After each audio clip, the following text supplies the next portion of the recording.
Alright, so long overdue update with the Mustang. Shortly after, I think it was Thanksgiving, I got the boosters from Edelbrock. It may have been before. I decided to do some other stuff while I was waiting on the boosters from Edelbrock. I went ahead and new fuel lines. I went AN6. Everything before the fuel pump is now AN6. I changed the spacer. I had a 1-inch spacer for the old air filter to clear the distributor. I went with this air filter, and it's a little taller, so now hood clearance was a problem, and I couldn't run the 1-inch spacer. I also ordered a new gas tank. All right, there's the old one.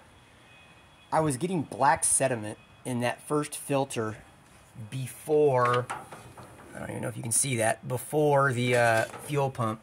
So I took the gas tank off and flushed it with vinegar, and then flushed it again with baking soda and water, and immediately put some gas in there and some of that Lucas treatment for ethanol, and swirled it around so it wouldn't flash rust.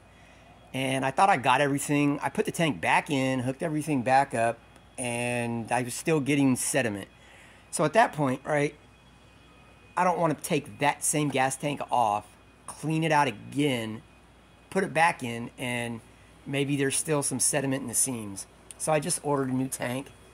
Yeah, it wasn't bad. It was like 150 bucks. No more sediment anyway. Runs good. So I went back to the stock setup for the Edelbrock with two changes.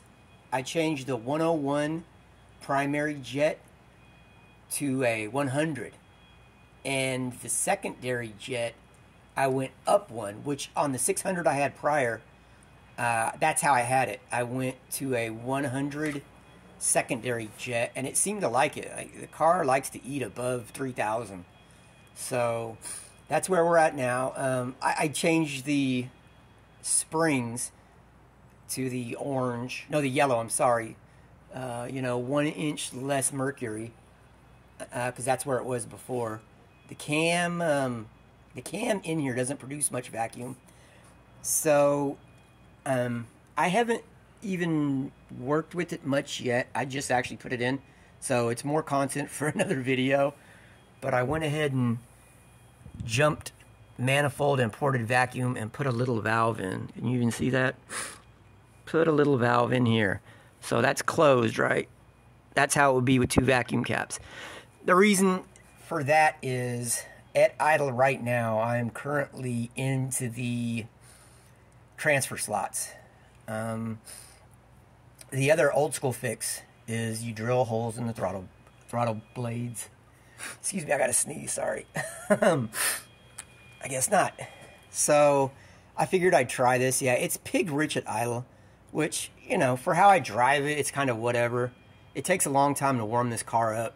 The 9-quart oil pan, it'll get up to operating temperature. It's got a 160 thermostat. That's about 8 minutes because it's so cold right now. 7 minutes, and another 3 minutes to get the oil pressure to 50-ish. When I fire it up cold start, it's like 82 pounds. What else? Oh, I scored some leaf springs just last night. These springs I got off of a guy that had them, ordered them for a 65 fastback project he was working on. These are the Classic Performance Products 1-inch lowering springs. These run 429 bucks off of Summit or CJ Pony Parts.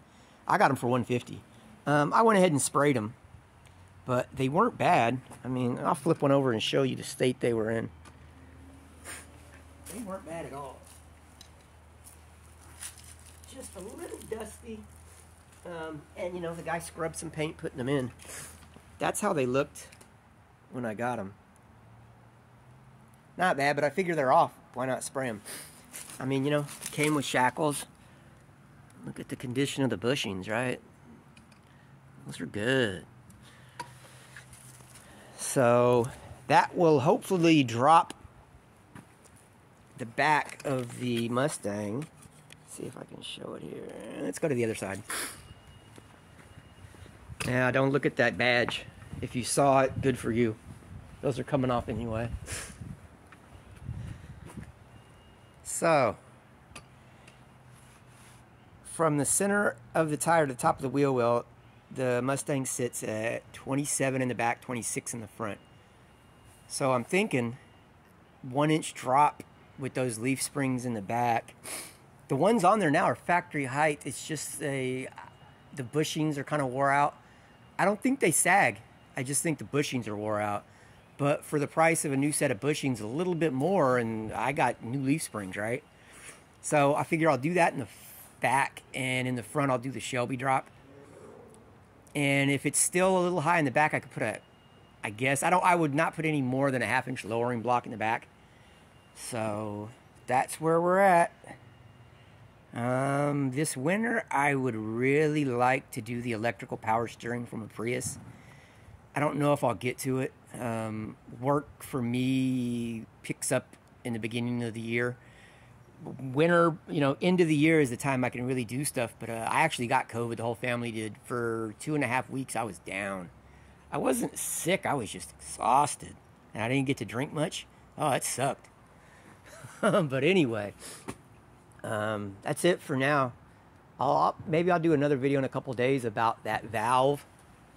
To hopefully thin down the idle some, right? Get the blades below the transfer slots. Have it idle at 700, 750, nice and choppy. But for now, that's it. Merry Christmas to everybody. Happy birthday, Jesus. Right? Happy birthday to you. Happy birthday, dear Jesus. Is that Full Metal Jacket? Come on. All right, guys.